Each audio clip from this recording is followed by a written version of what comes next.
All right, so doing winners and losers of rounds 2 and 3. So of day two, going with the 7 winners this time. Again, we know how this works. The guys who I thought, or teams that I thought, got more talent than I expected them to get heading into tonight. So that's my criteria. Let's just get into the list. First up, the New Orleans Saints, who only had one pick but made the most of it. I think Kool-Aid McKinstry will be awesome in that scheme. I've been pounding the table all draft season long that McKinstry is a super undervalued player. So yeah, the Saints, they only had one pick, but they made the most of it. So they do make this list. They're here at, again, no particular order. These are just the 7 teams. Should mention as well, a lot of people might be upset that their favorite team did not make the list. That happens every year. It's usually Steelers fans that get mad at me if I don't put them on a list like this. But a lot of teams did well. There was more than 7 winners. These are the top 7 winners.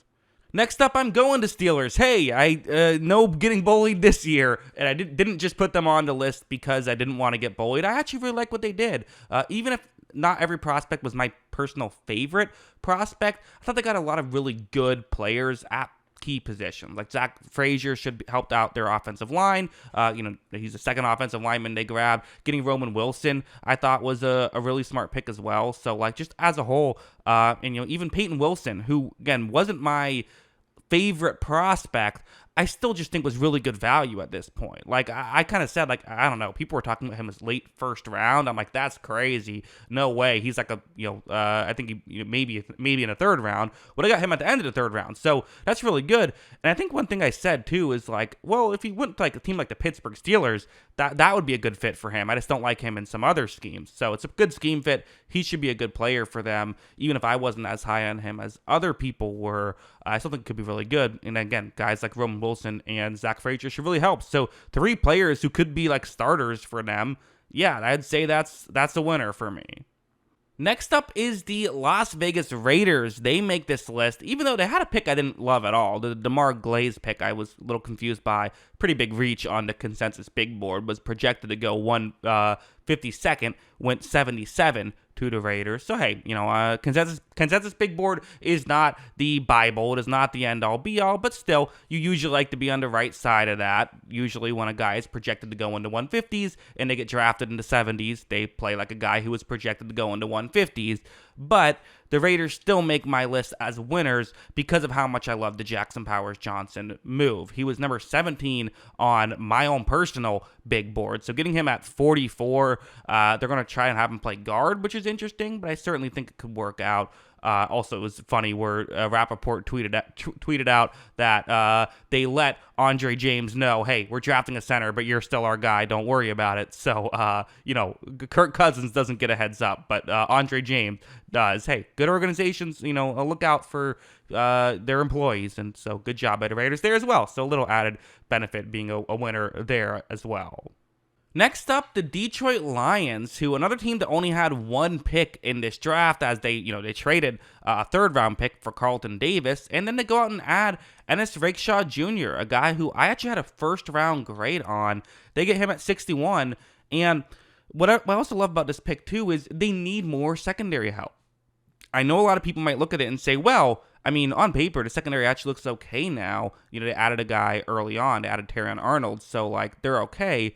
You're never okay in the secondary. You cannot just go into a season and say, well, we have our starting 5 secondary players. We're good. You need another guy, at least another guy. The reason why the Patriots consistently had good secondaries year after year under Bill Belichick is because they had like 8 or 9 guys who can play. You need to keep addressing that position, keep getting players who can do different things or just fit the scheme well. Rakestraw should be great in that scheme on top of it. So, yeah, sure, maybe they had enough corners, but I think they could use a slot guy, which Rakestraw could be. Just in general, a big fan of this move. Next on this list is the Colts, who are another team that had a pick I didn't love, the Matt Goncalves pick. So in the third round, I got him at 79, projected to go 130 on the consensus big board. So another kind of pretty significant reach, and we're talking over 50 spots. So again, like I said, consensus big board is not the end all be all, but that's still something that you'd like to be on the other side of. but they're still winners because of how much I like the Adonai Mitchell move. And I wasn't even, some people loved Adonai Mitchell and thought he should be like pick 20, or like, some people had him higher than Brian Thomas Jr.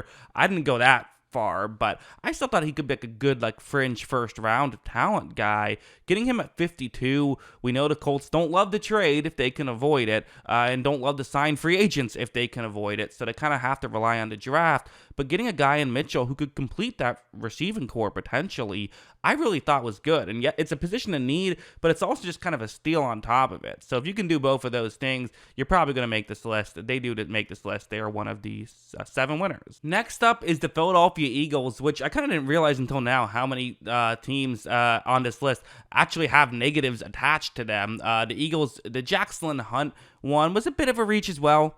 Get 134, gets drafted at 94. Now that's a little better to reach once you're getting kind of in the hundreds range. Reaching is not, I still don't like it, don't get me wrong, I still disagree with the logic there, but there's reasons to like Jackson Hunt as well. So while it's certainly a negative, it does not outweigh the positives of getting a guy like Cooper DeJean, or DeJean, however you want. I still don't know how to say his name. I'll have to learn it eventually though, because I think he's going to be here for a while. Really good player, and again, some people were very high on him, thought he should go like top 15.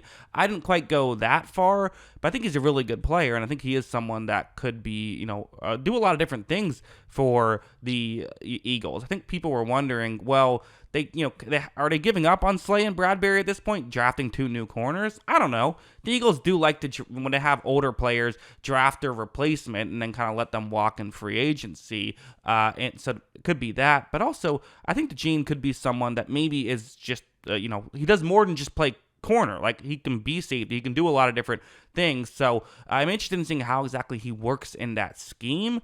But just getting a really good player and continuing to do what the Eagles do of just kind of getting best player available at key positions makes sense. So yeah, definitely a fan of that one. And finally, the Kansas City Chiefs do make this list. Dread from it, run from it. The Chiefs make the list. I think some people were maybe surprised I didn't put them on my list last night with the Xavier Worthy pick. I like the Xavier Worthy pick, but I just thought there were better picks in round 1.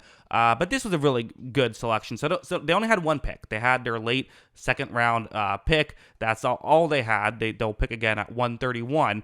So late in the 4th round. Kingsley Sumatea is the offensive lineman. So everyone kept saying the Chiefs' biggest need was receiver. I was disagreeing. I was saying, no, their biggest need is actually tackle. They have like no one at left tackle at this point. What are they going to do? Well, this is an interesting player out of BYU. His analytics are great, but also it's BYU analytics. You kind of expect them to be great. That's kind of something you factor in to the mix there. But still, there's a lot of reason to like him. He was 43rd on the consensus big board. They get him at 63. It's a position of need. I don't think they would have gotten another guy who maybe could have slotted in and started right away. Maybe they could have. I don't know. But I don't know. I like this move a lot. I think it's a good one. They had one pick and one big position of need, and were able to fill it. And, it's 20 spots in the positive on the consensus big board. I'd say that's a good enough pick to put them on the winners list. So yeah, those are my 7 winners. Let me know in the comments below. What do you agree with and what do you disagree with? Who should have been on the list I didn't mention? Because as I said, a lot of good drafts here. I think most teams have done, usually there's a lot of dumb teams. Not this year. There's a couple, but not a ton. So it's interesting. But yeah, those are my thoughts. What are yours? Let me know in the comments below. Always love hearing from you. And of course, as always, thanks for watching.